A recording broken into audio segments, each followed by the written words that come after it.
নমস্কার। যুক্তি তর্ক সঙ্গে অর্কই আপনাদের স্বাগত। আপনাদের সঙ্গে আমি অর্কপ্রভ সরকার। প্রধানমন্ত্রী নরেন্দ্র মোদী জাপান সফর করে চীনে যাচ্ছেন। জাপানে তিনি উষ্ণ অভ্যর্থনা পেয়েছেন। দারুমা পুতুল দিয়ে তাকে স্বাগত জানানো হয়েছে। এই দারুমা পুতুল সমৃদ্ধি, সুস্বাস্থ্য এবং কোনো সংকল্প করলে সেই সংকল্প যাতে পূরণ হয় তার জন্য প্রার্থনা করা হয়, তার একটা প্রচলিত রীতি বা নীতি যাই বলুন, জাপানিরা খুব ফলো করেন এই দারুমা পুতুল। সেই দারুমা পুতুল প্রধানমন্ত্রীকে উপহার দেওয়া হয়েছে। অনেকগুলো দ্বিপাক্ষিক চুক্তি হয়েছে, তার মধ্যে চন্দ্রযান-5 এই প্রকল্পে জাপানের সংস্থা জাক্সা এবং আমাদের ইসরো যৌথভাবে কাজ করবে। তাছাড়া জাপানের বিনিয়োগ, ক্রিটিক্যাল মিনারেল রপ্তানি সর্বক্ষেত্রে সহযোগিতার বার্তা দুদেশই দিয়েছেন। প্রধানমন্ত্রী সাংহাই কোঅপারেশন অর্গানাইজেশনের বৈঠক করতে চীনে যাচ্ছেন। রাশিয়ার কাজানে ব্রিক্সের সম্মেলনে পার্শ্ব বৈঠক হয়েছিল 2024 সালে। শি জিনপিং এবং নরেন্দ্র মোদীর মধ্যে ভ্লাদিমির পুতিন ছিলেন সেখানে। এবারও ভ্লাদিমির পুতিন থাকছেন। পুতিন সম্ভবত ডিসেম্বর মাসে ভারত সফর করছেন। ভারত এবং চীনের সম্পর্কের বরফ গলছে। চীনা নাগরিকদের ভিসা দেওয়া শুরু করেছে ভারত। আবার কৈলাস মানস সরোবর তীর্থযাত্রীরা যাতে ভারত থেকে যেতে পারে, চীন তার ছাড়পত্র দিয়েছে। খুব তাড়াতাড়ি ভারত চীন সরাসরি বিমান যোগাযোগ চালু হবে। দু দেশের মধ্যে বাণিজ্যিক আদান প্রদান বাড়ছে। যদিও স্পর্শকাতর ক্ষেত্রগুলোতে চীনের প্রত্যক্ষ বিনিয়োগ এখনো ভারত সবুজ সংকেত দেয়নি। ভারত সরকারের অবস্থান হলো, যে সমস্ত দেশগুলোর সঙ্গে ভারতের স্থল সীমান্ত আছে সেই সমস্ত দেশের থেকে প্রত্যক্ষ বিদেশি বিনিয়োগ যদি আসতে চায় তাহলে অটোমেটিক রুটে সেটা হবে না, তার জন্য অনেক ক্লিয়ারেন্সের দরকার হবে। এইরকম একটা পরিস্থিতি। আর ডোনাল্ড ট্রাম্পের ভারতের বিরুদ্ধে অন্যায়ভাবে 50% এই যে শুল্ক চাপিয়ে দেওয়া, তার প্রভাবটা আমেরিকাতেও পড়েছে। দেখুন, আমেরিকা নিজে চীন থেকে ইউরেনিয়াম হেক্সাফ্লোরাইড আমদানি করে, যেটা পারমাণবিক ক্ষেত্রে কাজে লাগে। প্যালাডিয়াম আমদানি করে, যেটা ওদের বৈদ্যুতিন গাড়ির ক্ষেত্রে কাজে লাগে। ফার্টিলাইজার আমদানি করে। ইউরোপের দেশগুলো রাশিয়া থেকে গ্যাস আমদানি করে, ক্রিটিক্যাল মিনারেল আমদানি করে। সবাই ব্যবসা করছে, কিন্তু ভারত রাশিয়া থেকে তেল কিনলে পরে বলা হচ্ছে যে ইউক্রেন রাশিয়া যুদ্ধের বন্ধ একমাত্র তখনই হতে পারে ভারত যদি রাশিয়া থেকে তেল কেনা বন্ধ করে। ভারত স্পষ্ট করে বলে দিয়েছে যে ভারত একটা সার্বভৌম দেশ, তার জ্বালানির সুরক্ষা প্রয়োজন, ভারতবাসীর স্বার্থ সবার আগে দেখতে হবে। ভারত বিভিন্ন জায়গা থেকে তেল কিনবে, সেটা ভারতের নিজস্ব সিদ্ধান্ত। আমেরিকার অভিযোগ, ভারত সস্তায় ক্রুড অয়েল আমদানি করে পরিশোধিত পেট্রোলিয়াম প্রোডাক্ট বিদেশে রপ্তানি করে প্রচুর টাকা রোজগার করছে, এবং রাশিয়া থেকে এই যে ক্রুড ভারত আমদানি করছে, যে টাকার আশা পাচ্ছে, সেটা তাদের ইউক্রেন যুদ্ধে তহবিল জোগাতে সহযোগিতা করছে। এইটা আবহ। আর আমেরিকার মধ্যেই ডোনাল্ড ট্রাম্প প্রশাসনের এই সিদ্ধান্ত ঘিরে বিতর্ক হচ্ছে। নিউ ইয়র্ক টাইমসে প্রবন্ধ লিখে ডোনাল্ড ট্রাম্পের এই সিদ্ধান্তকে তুগলকি বলা হয়েছে। আমেরিকার সঙ্গে কিন্তু একটা আলোচনা চলছে, সেটা খুব প্রকাশ্যে না হলেও ব্যাক চ্যানেল চলছে, এবং সবাই বলছেন যে ডোনাল্ড ট্রাম্প বেশি দিন তারা এই সিদ্ধান্তে অনড় থাকতে পারবেন না। একসঙ্গে ভারতের বৃহৎ বাজার, এবং ভারত হচ্ছে আমেরিকার স্ট্র্যাটেজিক পার্টনার, স্ট্র্যাটেজিক অ্যালায়েন্স আছে, এবং ভারত আমেরিকার সম্পর্ক অবনতি যদি এমন পর্যায়ে যায় তাহলে ভারত চীন রাশিয়া অক্ষ আমেরিকার কাছে খুব চ্যালেঞ্জিং হবে, এটা অনেকে বলছেন। কিন্তু ট্রাম্প যেহেতু এখনো তার সবকটা তাস উন্মুক্ত করেননি, তাই এখনো এই বিষয়ে চূড়ান্ত কিছু বলার জায়গায় আমি অন্তত নেই, অনেক এক্সপার্টও নেই। ভারত সরকার বলছে যে অন্যান্য দেশেও বাজার খুঁজতে হবে যেখানে ভারতের উৎপাদিত পণ্যকে তারা রপ্তানি করতে পারে। এইরকম যখন পরিস্থিতি, দেশের অভ্যন্তরীণ পরিস্থিতি, জিওপলিটিক্যাল সিচুয়েশন, যদিও এপ্রিল থেকে জুন এই কাল পর্বে বৃদ্ধি 11টা কোয়ার্টারের মধ্যে সব থেকে বেশি হয়েছে, 7.4%। ভালো বর্ষা, ফার্মিং সেক্টরের অগ্রগতি, সার্ভিস সেক্টর ভালো ফল করেছে, মাইনিং, ইঞ্জিনিয়ারিং ভালো ফল করেছে, তাই এই বৃদ্ধির হারটা আমরা দেখেছি। কিন্তু আমেরিকার সঙ্গে শুল্ক যুদ্ধ একটা অস্বস্তি বাড়াচ্ছে, একটা আশঙ্কার কালো মেঘও ঘনিয়ে আসছে। বিশেষ করে H1B ভিসা নিয়ে আমেরিকার কি সিদ্ধান্ত হয় তার উপরও অনেকখানি নির্ভর করছে। এই আবহে জুলাই মাসের 1 তারিখ থেকে অগস্ট মাসের 14 তারিখ পর্যন্ত সি ভোটার এবং ইন্ডিয়া টুডে তাদের মুড অফ দ্য নেশন সমীক্ষা করেছে। Mood of the nation India Today group বিগত 2 দশক ধরে করছে। তাতে অনেকগুলো অ্যাসপেক্ট আছে, আমি সবকিছুর মধ্যে যাচ্ছি না। 2-3টে মূল্যবান কথা বলি যেটা আমার কাছে মনে হচ্ছে আপনাদের সঙ্গে শেয়ার করা খুব দরকার। প্রধানমন্ত্রী নরেন্দ্র মোদীর অ্যাপ্রুভাল রেটিং এখনো 58%। 11 বছর তিনি দেশের প্রধানমন্ত্রী, কিন্তু তার প্রধানমন্ত্রিত্বকে সিলমোহর দিচ্ছেন দেশের 58% মানুষ। 11 বছর প্রধানমন্ত্রী থাকার পর একজন রাজনৈতিক নেতার যদি অ্যাপ্রুভাল রেটিং 58% হয়, সেটা নরেন্দ্র মোদীর কাছে শ্লাঘার বিষয়। প্রধানমন্ত্রী হিসেবে ভারতবাসী কাকে চান? 52% মানুষ বলেছেন নরেন্দ্র মোদীকে চান, 25% মানুষ বলেছেন রাহুল গান্ধীকে চান। বিজেপির মধ্যে নরেন্দ্র মোদীর উত্তরসূরি কে হতে পারেন? জোর টক্কর চলছে কেন্দ্রীয় স্বরাষ্ট্রমন্ত্রী অমিত শাহের সঙ্গে উত্তরপ্রদেশের গেরুয়াধারী মুখ্যমন্ত্রী যোগী আদিত্যনাথের। দুজনেই একদম নেক টু নেক লড়াই আছেন। আর এই মুহূর্তে ভোট হলে কি হবে? এই মুহূর্তে ভোট হলে এনডিএ পাবে 47% ভোট, আইএনডিআই জোট পাবে 41% ভোট। বিজেপি কত পার্সেন্ট ভোট পাবে? 41%। কংগ্রেস কত শতাংশ ভোট পাবে? 21%। এনডিএর আসন সংখ্যা কত হতে পারে? এই মুহূর্তে ভোট হলে 324। 2019-এ তারা 353 পেয়েছিল এনডিএ, আর 24-এ তাদের আসন কমে এসেছিল বিলো 300। এই মুহূর্তে ভোট হলে এনডিএ পাবে 324টি আসন, আর ইন্ডিয়া জোট পাবে 208টি আসন। বিজেপি কটি আসন পেতে পারে এককভাবে? India Today mood of the নেশনের সমীক্ষা বলছে 260টি আসন। মানে 2024-এ লোকসভা নির্বাচনে বিজেপি 240 পেয়েছিল, 2014-এ তারা পায় 282টি আসন, 2019-এ 303, 2024-এ 240। India Today mood of the নেশনের সমীক্ষা বলছে এই মুহূর্তে ভোট হলে বিজেপি এককভাবে পেতে পারে 260টি আসন। কংগ্রেস 2014-এ পেয়েছিল 44টি আসন, 2019-এ পেয়েছিল 52টি আসন, 2024-এ পেয়েছিল 99টি আসন। তাহলে 2014, 19 এবং 24 এই 3টে লোকসভা নির্বাচনে কংগ্রেসের মোট আসন সংখ্যা বিজেপির 2024-এর 240টি আসনের থেকেও কম।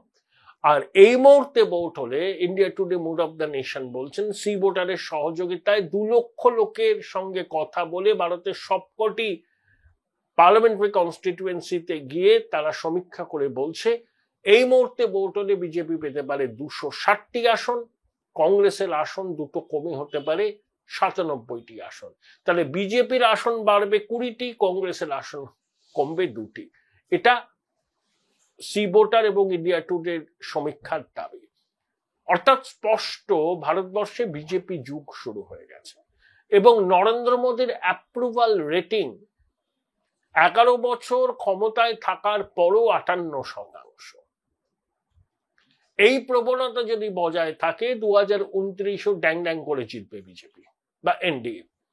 প্রথম কথা দেখুন, আমেরিকার সঙ্গে সংঘাত, আমেরিকার হঠাৎ করে 50% শুল্ক চাপিয়ে দেওয়া, অপারেশন সিন্দুর, জিওপলিটিক্যাল টেনশন, এই সবকিছু সত্ত্বেও মোদিজির অ্যাপ্রুভাল রেটিং 58%। এবং এই মুহূর্তে ভোট হলে এনডিএ ড্যাং ড্যাং করে জিতবে, বিজেপির আসন সংখ্যা বাড়বে 20টা। এ হচ্ছে দেশের সার্বিক ছবি। বিজেপির পক্ষে এটা খুবই আশাব্যঞ্জক খবর। এই খবরকে বা এই পরিস্থিতিকে পুঁজি করে তারা পশ্চিমবঙ্গে কতটা কি করতে পারবে সময় বলবে। 2024 সালে তৃণমূল এবং বিজেপির শতাংশের বিচারে ভোটের ফারাক ছিল 7%। তারপর বাংলাদেশের ঘটনা, সেখানে হিন্দু নিগ্রহ, মালদা মুর্শিদাবাদের ঘটনা, পাহেলগামে ধর্ম পরিচয় বেছে জঙ্গিদের সনাতনীদের খুন করা, অপারেশন সিন্দুর, এখানে মেরুকরণটাকে একদম সম্পূর্ণ করেছে। এই মুহূর্তে ভোট হলে তৃণমূল এবং বিজেপির ভোটের পার্সেন্টেজের ফারাক থাকবে 2%। এখনো 8 মাস বাকি আছে। এসআইআর হবে। তৃণমূলের হিসাব 70 লক্ষ নাম বাদ যাবে, তার মধ্যে অধিকাংশই তৃণমূলের ভোট ব্যাংক। সীমান্ত সংলগ্ন বিধানসভা কেন্দ্রগুলোতে জনবিন্যাস বদলে গেছে। 2009 সালে যা ভোটার ছিল এখন সেখানে কোথাও 50, কোথাও 55% ভোটারের সংখ্যা বেড়েছে। অ্যালার্মিং। এগুলো ভুয়ো ভোটার ছাড়া হয় না। এই যে পরিস্থিতি, ক্ষমতায় আসার জন্য যে ক্রিটিক্যাল মাসের দরকার, সেই ক্রিটিক্যাল মাস কি বিজেপি অর্জন করতে পেরেছে? এই সরকার যে একটা চৌর্যবৃত্তির সাম্রাজ্য প্রতিষ্ঠা করেছে, সাইলেন্ট মেজরিটি এটাকে মেনে নিয়েছে। তারা কি বেরিয়ে এসে তাদের গণতান্ত্রিক অধিকার প্রয়োগ করবে একটা পরিবর্তনের জন্য? এই প্রশ্নগুলোর উত্তর এখনো মিলবে না। যত সময় যাবে তত বিষয়গুলো স্পষ্ট হবে। কিন্তু তৃণমূল এবং বিজেপির মধ্যে এবার কাঁটে কাটাক্কার। এই মুহূর্তে ভোট হলে শতাংশের বিচারে তৃণমূল হয়তো 2% বাড়তি ভোটে এগিয়ে আছে, কিন্তু এখনো নির্বাচন দেরি। Mood of the nation India Today পশ্চিমবঙ্গে বিধানসভা নির্বাচনের সম্ভাব্য ফলাফল নিয়ে কিছু বলেনি, কিন্তু এটা হচ্ছে বর্তমান যে পরিস্থিতি, সেই পরিস্থিতি নিয়ে অনেকের বিশ্লেষণ, এবং এই বিশ্লেষণের সঙ্গে আমি সহমত অনেকটাই। এই বিষয় নিয়ে কথা বলেছিলাম প্রবীণ বিজেপি নেতা তাপস রায়ের সঙ্গে। তিনি কি বললেন শুনে নিন। তবে India Today mood of the nation পশ্চিমবঙ্গে বিধানসভা নির্বাচনের সম্ভাব্য ফলাফল নিয়ে কিছু প্রেডিক্ট করেনি। বিধানসভার নির্বাচন হবে সম্পূর্ণ অন্য আঙ্গিকে।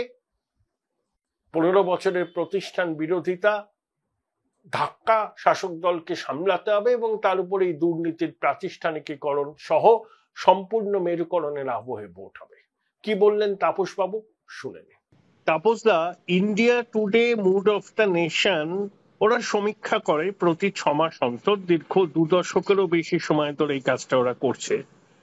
তা জুলাই মাসের 1 তারিখ থেকে অগাস্ট মাসের 14 তারিখ পর্যন্ত দেশের 543টা লোকসভা কেন্দ্রে 2 লক্ষের বেশি মানুষের সাথে কথা বলে তারা একটা সমীক্ষা করেছে। তাতে উঠে আসছে যে এই মুহূর্তে ভোট হলে বিজেপি এককভাবে দেশে পাবে 260টা আসন, কংগ্রেস পাবে 97টা আসন। বিজেপির বা এনডিএর বিজেপির প্রাপ্ত ভোট হচ্ছে 41%, কংগ্রেসের হচ্ছে 21%। কিভাবে ব্যাখ্যাটা করছেন? না, বিষয়টা হলো যে ইন্ডিয়া টুডের সমীক্ষার তো একটা নিশ্চয়ই গুরুত্ব আছে। যদিও এই সংস্থা অনেকে বলে নিরপেক্ষ, আমি বলি কিছুটা একটু বিজেপি বিরোধী, মোদিজি বিরোধী। তথাপি আমি বলছি যে আগামী 20 বছর, এটা আমি দেখেছি, এটা আমি জানি, এটা আমি শুনেছি, আগামী 20 বছর আমি বলছি 20টা বছর আমি দেখতে পাচ্ছি যে কংগ্রেসের কোনো সুযোগই নেই। আর রাহুল গান্ধীকে দিয়ে যে হবে না সেটা কংগ্রেসীরাও বোঝে, আর ভারতবর্ষের মানুষ তো দূরের কথা।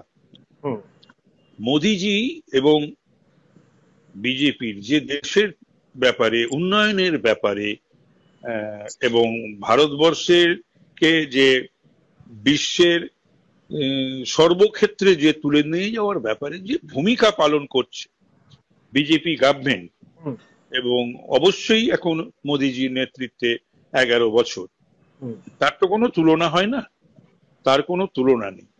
এবং এদের যে কিছু কিছু ক্ষেত্রে যে অন্যায় অবিচার বা যারাই এই যে ভুয়োর প্রশ্নে বা ভুয়ো ভোটার, তারপরে অনুপ্রবেশকারীদের প্রশ্নে বা ভোটারদের প্রশ্নে, এমনকি এরা এতটাই, আমরা তো ছোটবেলা থেকে শুনিয়েছি ব্যক্তির থেকে দল, দলের থেকে দেশ, কিন্তু এখন দেখছি বিরোধী পক্ষ তারা উল্টো গাওনা গাইছে।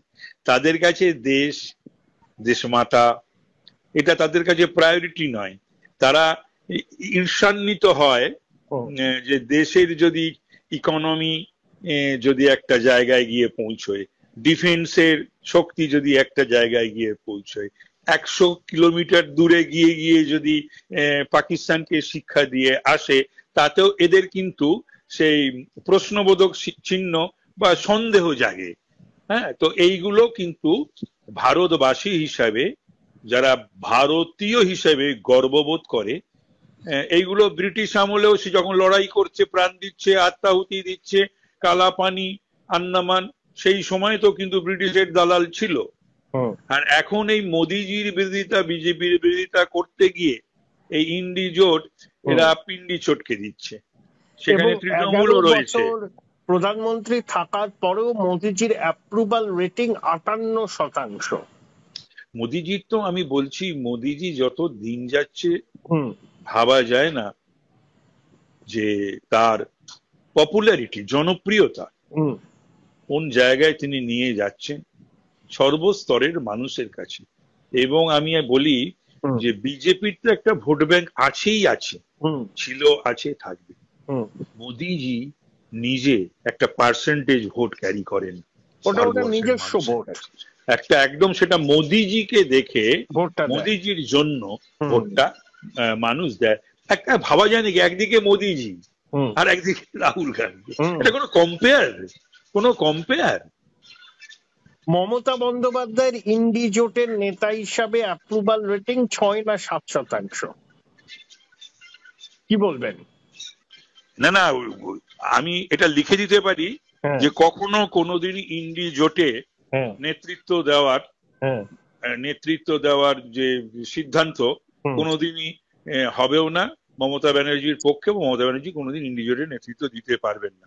তার কারণ হচ্ছে উনি এতবার, এত ঘটনার পরিপ্রেক্ষিতে, সে পার্লামেন্টের প্রশ্নে হোক, সে বাইরের প্রশ্নে হোক, মানে এনডিএর প্রশ্নে হোক কতবার, ইউপি এর প্রশ্নে কতবার, এই সমস্ত করে উনি যে জায়গায় নিজেকে নিয়ে গেছেন, তাতে আমার মনে হয় যে ভারতবর্ষের অন্যান্য যে সমস্ত জাতীয় দল তো একটাই, আর যে বিভিন্ন যে সমস্ত দল রয়েছে, লোকাল যে সমস্ত স্টেট পার্টিজ এবং রিজিওনাল পার্টিজ রয়েছে, তারা ওনাকে বিশ্বাস করে বলে আমার মনে হয় না। তাপসদা, এনডিএ বা বিজেপি তো এই মুহূর্তে ভোট হলে according to C voter India টুডের সমীক্ষা, লোকসভার থেকে বিজেপি এককভাবে 20টা আসন বেশি পাচ্ছে আর এনডিএ পাচ্ছে 324। What about West Bengal? 26-এ বিধানসভা ভোট, এখনো তৃণমূল বিজেপির ভোটের ফারাক 6 থেকে 7%। তাহলে আমি বলছি যে সেটা তো 24-এর পরে যে পরপর কতগুলো ঘটনা ঘটে গেল, ভয়ঙ্কর, যা কখনো কোনোদিন পশ্চিমবাংলার মানুষ ভাবেনি, প্রত্যক্ষ করলো সেগুলো। তো সে সমস্ত প্রশ্নে, আর আমি বলি যে 9 এবং 11 সালে যে ভূমিকাটা ইসিআই এর ছিল, ইলেকশন কমিশন অফ ইন্ডিয়া, এবং 2009-এর পার্লামেন্ট এবং 2011-র বিধানসভায় যে ভূমিকা ছিল সেন্ট্রাল ফোর্সের, করুণা দয়া করার নয়, মানুষকে ভোট দেওয়ার সুযোগ করে দেওয়া, ভয় ভীতি সন্ত্রস্ত যে মানুষ, তাদের সেটা কাটানো, এটাই তো কাজ ইলেকশন কমিশনের। এবং সেন্ট্রাল ফোর্স ডিপ্লয়মেন্ট কি জন্য হয়? তারা তো এখানে দাঁড়িয়ে থাকবে দল পুতুলের মতন, তার জন্য নয়। সেইগুলো যদি হয়, আশা করি হবে, এবং এসআইআর যদি হয়, তাহলে পরে আমি বলছি এই গভর্নমেন্ট থাকার বা গভর্নমেন্টকে রাখার 1 মিনিটের জন্য প্রশ্ন থাকবে না। মানুষ তৃণমূল বিরোধী হয়ে গেছে, এবং আমার মনে হয় সমস্ত স্তরের মানুষই, জাতপাত, ধর্ম, বর্ণ নির্বিশেষে তৃণমূলের বিরুদ্ধেই এবং তৃণমূলের বিরুদ্ধেই ভোট দেবে। আমার একটা শেষ প্রশ্ন, অনেকে বলেন যে বিরোধী হিসাবে বিজেপির ভূমিকা খুব একটা দৃশ্যমান নয়, বিজেপি কিছু লোক দেখানো আন্দোলন করে, ওরা রাজপথেই থাকে কিন্তু লেন বাই লেনে ঢুকতে পারছে না, আর তৃণমূলের সংগঠনের তুলনায় কিছু জেলা বাদ দিয়ে বিজেপির সংগঠন পাতে দেওয়ার যোগ্য নয়, তাহলে আপনাদের ভোটারকে ভোট কেন্দ্রে তো পৌঁছতে হবে, সেটা তো দায়িত্ব না সংগঠন। এটা সঙ্গে আমি সম্পূর্ণ একমত নই। এটা ভালোই হচ্ছে বলছে, তাতে কি হচ্ছে, যারা এটা বলছেন বা সমালোচনা করছেন তারা বিজেপির উগ্র সমর্থক, বিজেপির ভালো চায় বা তৃণমূল বিরোধী, তাই এই কথাগুলো বলছেন যাতে আমরা আরো চার্জড হই, আমাদের কর্মী সমর্থক আরো চার্জড হয়, সেই জন্য এই কথা বলছে। কিন্তু আমি বলি যে গণদেবতাই কিন্তু শেষ কথা বলে, আসল হচ্ছে গণদেবতা। 1977 সালেও কিন্তু সিপিএম কিন্তু প্রফুল্ল সেনের কাছে 100টা আসনের ভিক্ষা করেছিল এবং প্রফুল্ল সেন সেগুলো দূর দূর করে তাড়িয়ে দিয়েছিলেন। ক্ষমতা এসেছিল বামফ্রন্ট, সিপিএম প্রভাবিত। 2011তেও আমি বড়নগরের সব জায়গায় দিতে পারিনি, পোলিং দিতে পারিনি, কি বলে এজেন্ট, এবং সেখানে কিন্তু ওই মানুষকে টেনে নিয়ে গিয়ে ভোট করিয়েছিল যদি বলি তৃণমূলীরা, এটা অর্ধসত্য হবে। মানুষই কিন্তু দেখেছিলাম ভোরবেলার থেকে লাইন দিয়ে তারা কিন্তু পরিবর্তনের জন্য ভোট দিয়েছিল ওই 230টি বুথে, এবং যার ফলে একটা ওই রেড ব্যাশন, সেখান থেকে আমি ভাবা যায় না যেখানে কখনোই বাম ছাড়া অন্য কোনো প্রার্থী জয়লাভ করেনি, এবং যেখানে গোড়াপত্তন করেছিলেন 600 বার কনজিকিউটিভ টার্ম জ্যোতি বোসের মতন একজন প্রবাদ প্রতিম একজন নেতা। তো সুতরাং আমি এইগুলোর সঙ্গে সম্পূর্ণভাবে একমত নই। গণদেবতারা যদি চায় কোনো সরকারকে, কোনো ব্যক্তিকে রাখবো না, তাহলে ওরা উল্টিয়ে দেবে। এবার কি 2011-র আগের মতো পরিস্থিতি বাংলায় আছে বলে আপনার মনে হচ্ছে? তার থেকেও খারাপ। আমি বলছি যে সিপিএম এর আমলে আমি এইরকম প্রশাসন, এইরকম পুলিশ, এইরকম সাধারণ দেখিনি, আমি দেখিনি।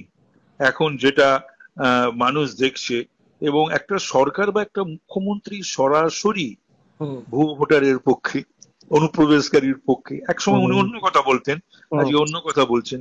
এই চাকরি বিক্রি বা যারা এই সমস্ত মানে কি বলবো এই অন্যায় অবিচার করেছে, এই যারা তাদের পক্ষে, এবং 100 কোটি টাকা খরচা করছে হাইকোর্টে, সুপ্রিম কোর্টে, শেখ শাহজাহানের পক্ষে, কৃষ্ণমন্ডলদের পক্ষে।